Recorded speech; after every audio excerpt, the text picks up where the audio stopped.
guys, when you see this happening to your car, make sure you check on these rims right here. Make sure you check on the brakes. You see one brake is good, the other one is bad, but you can see heat marks on it, so that shows you there's a problem with the, you can see these things right here. But when you see inside, the brake thing is good from inside, so you have to take it out to check it from both sides. I'll see guys, one side is good, the other side is good, this side is not good at all. So it tells you that one it might be the piston. The piston might be seized, or it might be the brake caliper holding. So what you do guys, you push in the piston.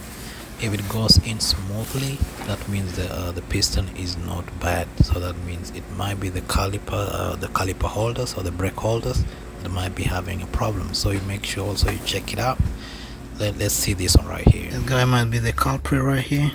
If you see here, sometimes it seizes when you put the brake right here. It seizes, it holds it on. Make sure you replace the brakes. You replace with the new holders, so that it slides in, the brake doesn't get stuck in there. So that's a major problem which might be causing this. I really hope guys you pay attention, so next time you order for your brakes, make sure you order for this too.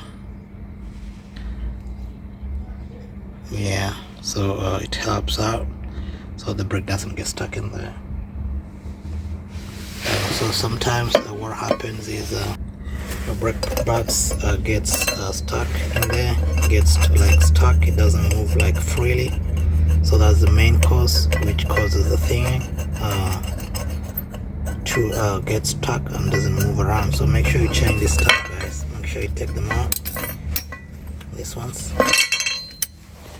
and put them new ones.